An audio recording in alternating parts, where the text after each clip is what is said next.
मैं डॉक्टर रविंद्र कुमार शर्मा, सहायक आचार्य, व्यवसाय प्रशासन विभाग, राजकीय महाविद्यालय बयाना, बीकॉम थर्ड ईयर के समस्त छात्र एवं छात्राओं। आज मैं थर्ड ईयर का पेपर फर्स्ट क्रियात्मक प्रबंध का टॉपिक कार्य विस्तार, जॉब एनलार्जमेंट के बारे में ई कंटेंट के माध्यम से अध्ययन कराएंगे। सर्वप्रथम इसकी प्रस्तावना के बारे में थोड़ा सा अध्ययन करें। कार्य विस्तार का सिद्धांत विशिष्टीकरण के सिद्धांत का एक सहायक सिद्धांतों के रूप में इसको प्रतिपादित किया गया है। एडम स्मिथ, टेलर, फ्योल आदि विद्वानों ने विशिष्टीकरण के सिद्धांत को प्रबंध का आधारभूत सिद्धांत माना था। सभी प्रबंध के कार्यों का आधारभूत सिद्धांत है ये। इस सिद्धांत को सभी प्रबंधकों द्वारा अपनाया गया, लेकिन वहाँ इसके कुछ दुष्परिणाम आने लगे। अत्यधिक विशिष्टीकरण के कारण लोगों को अपने कार्य अरुचिकर, नीरस तथा असंतोषजनक लगने लगे। इतना ही नहीं, अति विशिष्टीकरण से लोगों के कार्य में स्वायत्तता एवं आत्मनिर्भरता कम होने लगी। अतः इन चुनौतियों के कारण प्रबंध शास्त्रियों, आधुनिक प्रबंध शास्त्रियों कार्य के प्रति सरसता एवं प्रेरणा उत्पन्न करने हेतु दो नवीन सिद्धांत विकसित किए हैं, जिन्हें कार्य विस्तार या कार्य परिवर्धन तथा कार्य संवर्धन के नाम से जाना जाता है। तो आज हम इसके अंतर्गत कार्य विस्तार के बारे में समझाएंगे। कार्य विस्तार वह प्रक्रिया है जिसके अंतर्गत किसी कर्मचारी द्वारा किए जाने वाले कार्यों की संख्या को बढ़ाया जाता है। जैसे एक व्यक्ति जो 4 कार्य करता है, उससे 6 विविध कार्य करवाए जाते हैं, तो ये कार्य विस्तार ही है। इसका तात्पर्य यह नहीं है कि किसी व्यक्ति का कार्यभार बढ़ जाएगा। यदि कार्यों की संख्या से कार्यभार बढ़ जाता है तो ये कार्य विस्तार नहीं कहलाया जाएगा। अतः कार्य विस्तार की कुछ विद्वानों ने परिभाषा दी है, जिसमें क्रीटनर के अनुसार कार्य विस्तार वह प्रक्रिया है जिससे किसी कार्य प्रवाह अनुक्रम के 2 या अधिक विशिष्टीकृत कार्यों को एक ही कार्य में संयोजित कर लिया जाता है। दूसरी परिभाषा कुंज तथा वीरिच ने दी है। उनके अनुसार कार्य विस्तार से तात्पर्य उत्तरदायित्व बढ़ाए बिना किसी कार्य में समान कार्यों को जोड़कर उसके क्षेत्र का विस्तार करते हैं। अतः हम निष्कर्ष रूप में कह सकते हैं कि कार्य विस्तार वह प्रक्रिया है जिसमें किसी एक ही कार्य के साथ विभिन्न संबंधित क्रियाओं को संयोजित करने या जोड़ने का प्रयास किया जाता है, किंतु इससे कर्मचारी के कार्यभार या दायित्व में अभिवृद्धि नहीं होती है। इस तरह से हम इसका अर्थ एवं परिभाषा का अध्ययन करते हैं। अगले समय कुछ इसकी विशेषताएं हैं कि कार्य विस्तार में क्या लक्षण होते हैं, क्या विशेषताएं इसकी। कार्य विस्तार विशिष्टीकरण का दूसरा रूप है, जिसमें कार्य विभाजन के स्थान पर कार्य संयोजन किया जाता है। कार्य विस्तार में एक ही कार्य में उससे संबंधित विभिन्न क्रियाओं को संयोजित किया जाता है। तीसरे इसकी विशेषता है जिसमें कार्य का समतल विस्तार या समतल भारण किया जाता है, हॉरिजॉन्टल एक्सपेंशन किया जाता है। चौथी इसकी विशेषता है इसका उद्देश्य विशिष्टीकरण से उत्पन्न कार्य नीरसता एवं अरुचि को समाप्त करना है तथा कार्य संतुष्टि को बढ़ाना है। अगली विशेषता है इसकी कार्य विस्तार कर्मचारियों को कार्य की गति एवं विधि के चयन की स्वतंत्रता देता है। इसमें कार्य का अर्थ भी विस्तृत करने का प्रयास किया जाता है। अगली विशेषता है इससे कर्मचारियों में का कार्यभार नहीं बढ़ता है। यह कर्मचारियों के अभिप्रेरण का प्रमुख उपकरण है। जैसे एक उदाहरण के रूप में हम ये इसके बताएं यदि विशिष्टीकरण के कारण संस्था में डाक की छँटनी एक व्यक्ति करता है, दूसरा उसे यथास्थान पहुंचाने कार्य करता है, बाहर जाने वाली डाक को तैयार करने, उसको प्रेषण पुस्तिका में लिखने तथा टिकट लगाने की व्यवस्था कोई तीसरा व्यक्ति करता है, किंतु कार्य विस्तार के अंतर्गत ये सभी कार्य एक साथ संयोजित करके एक ही व्यक्ति को सौंपे जाते हैं तथा संपूर्ण डाक संबंधी कार्यों को इन तीनों व्यक्तियों में बांट दिया जाता है। इस प्रकार न कारोबार बढ़ेगा और न एक व्यक्ति एक ही प्रकार का कार्य करने से उबेगा। इस तरह से कार्य विस्तार एक कार्य से संबंधित विभिन्न उपकार्यों को जोड़कर एक कार्य करवा करके उसको कार्य विस्तार का नाम दिया जाता है।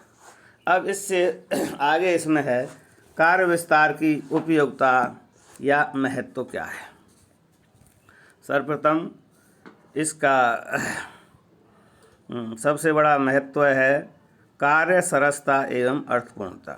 कार्य विस्तार से कार्य को सरस एवं अर्थपूर्ण बनाया जा सकता है। ऐसा तब होता है जबकि कोई व्यक्ति एक संपूर्ण कार्य को या उसके अधिकांश भाग को स्वयं करता है। जैसे डाक की छँटनी एक व्यक्ति करता है, दूसरे यथास्थान पहुँचा, तीसरे रजिस्टर में करता है। तो इन तीनों व्यक्तियों के स्थान पर यदि एक ही व्यक्ति को कार्य दे दिए जाएं तो ये इससे कार्य सरसता एवं अर्थपूर्णता उत्पन्न होती है।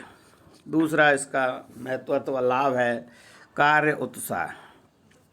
अति विशिष्टीकरण के कारण प्रत्येक कर्मचारी को एक विशिष्ट प्रकार का कार्य ही करना पड़ता है। इससे कार्य नीरसता बढ़ जाती है, किंतु कार्य विस्तार से प्रत्येक कर्मचारी को समान प्रकार के विविध कार्य करने का अवसर मिलता है। इससे कर्मचारियों में कार्य के प्रति उत्साह बढ़ता है तथा उबाऊ की प्रवृत्ति घटने लगती है। अगला इसका महत्व और उपयोगिता है कार्य स्वतंत्रता। कार्य विस्तार इसलिए महत्वपूर्ण है क्योंकि यह कर्मचारियों को कार्य स्वतंत्रता प्रदान करता है। कार्य विस्तार की अवधारणा कार्य विधियों के चयन एवं कार्य की गति निर्धारित करने में कर्मचारियों को अपने विवेक का उपयोग करने की छूट देता है। इससे कर्मचारियों को निर्धारित विधि एवं प्रक्रिया से बंधकर कार्य करने से छूट मिल जाती है। इससे कर्मचारियों के कार्य स्वतंत्रता का अनुभव करते हैं। अगला इसका महत्व है संस्था अथवा किसी भी व्यावसायिक संस्थान में कर्मचारी का गति पर नियंत्रण। विशिष्टीकरण की दशा में कार्य करने की गति मशीन की गति से नियंत्रित होती है, जिससे मानव को यंत्रनुमा कार्य करना पड़ता है, किंतु कार्य विस्तार से कार्य करने की गति स्वयं कर्मचारी द्वारा निर्धारित की जाती है। इससे कर्मचारी का कार्य की गति पर नियंत्रण रहता है, चाहे वह इस गति को बढ़ा या घटा सकते हैं। इससे कर्मचारी अधिक संतुष्टि अनुभव करते हैं। अगला इसकी उपयोगिता अथवा महत्व है कार्य संतुष्टि, जॉब सेटिस्फैक्शन। कार्य विस्तार अति विशिष्टीकरण के कारण उत्पन्न कार्य नीरसता एवं अरुचि को समाप्त करता है तथा इससे कार्य के प्रति कर्मचारी में संतुष्टि उत्पन्न होती है। स्टेनर तथा वेंकल लिखते हैं कि कार्य विस्तार कार्य के क्षेत्र का विस्तार करके असंतुष्टि का उपचार करता है। अगला इसका महत्व है कर्मचारी आवर्तन में कमी। कार्य विस्तार से उत्पन्न कार्य संतुष्टि से कर्मचारियों के आवर्तन टर्नओवर में कमी आती है, अर्थात कर्मचारी संस्था में स्थायी रूप से कार्य करना पसंद करते हैं। वो अपनी संस्था को छोड़कर दूसरी संस्था में जाने का प्रयास नहीं करते हैं, अतः बार बार नए कर्मचारियों को भर्ती, चयन, प्रशिक्षण आदि का कार्य नहीं करना पड़ता है तथा अपव्यय भी नहीं होता है। अनुपस्थिति में कमी। कार्य विस्तार से कर्मचारियों की अनुपस्थिति में कमी होने लगती है। अगला इसका महत्व है योग्यताओं का पूर्ण उपयोग। कार्य विस्तार से कर्मचारी विविध योग्यताओं का पूर्ण उपयोग किया जा सकता है अर्थात वो एक ही प्रकार के लिंक्ड कार्यों को करने से उसकी योग्यता का पूर्ण उपयोग होता है। अगले इसका महत्व विशेषता है अधिक उत्पादकता। कार्य विस्तार का एक सबसे बड़ा लाभ यह है कि कर्मचारियों की उत्पादकता में वृद्धि होती है। अर्थात एक व्यक्ति जब अपने कार्य के प्रति संतुष्टि से कार्य करता है तो वो निश्चित ही औसतन अधिक कार्य करता है और उससे कंपनी की उत्पादकता में, प्रोडक्टिविटी में बढ़ती है। किस में सुधार?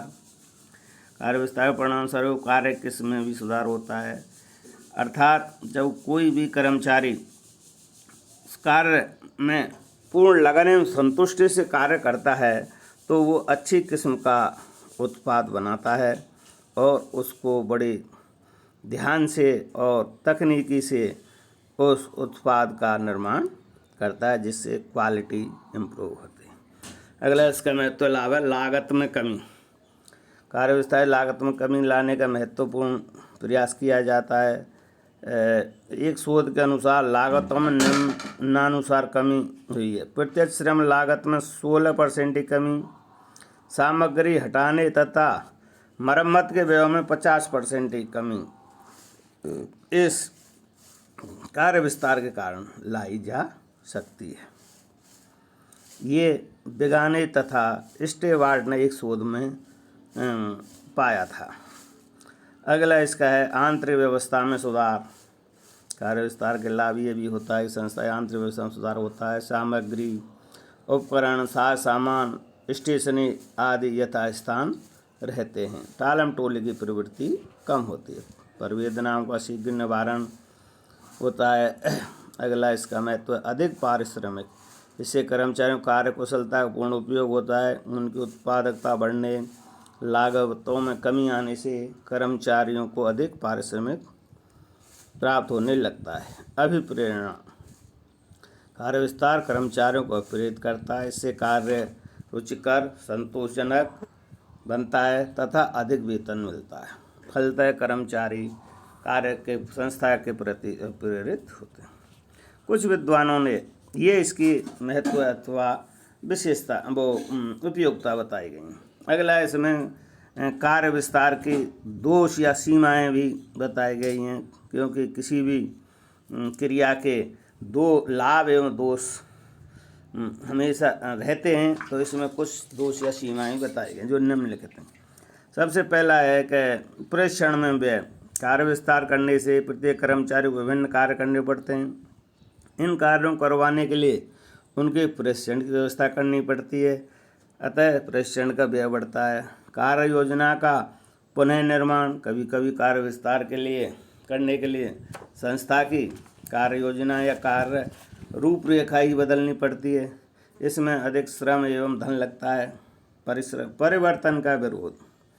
कभी ये हमेशा से ये है कि मालिक एवं कर्मचारियों के बीच, श्रमिकों के बीच हमेशा से ही परिवर्तनों का विरोध रहने की प्रवृत्ति रहती है, तो इससे परिवर्तनों का विरोध उत्पन्न होता है। नए कार्यभार में अवृद्धि करने से उत्पादन में कमी। अनेक शोधों से निष्कर्ष निकला यद्यपि दीर्घकाल में कर्मचारियों की उत्पादकता में वृद्धि होती है, किंतु धीरे धीरे उन कर्मचारियों में कार्य विस्तार से अरुचि उत्पन्न होती है और उससे उनके उत्पादन में कमी होने लगती है। अगला इसका सीमा एवं दोष है अधिक वेतन की मांग।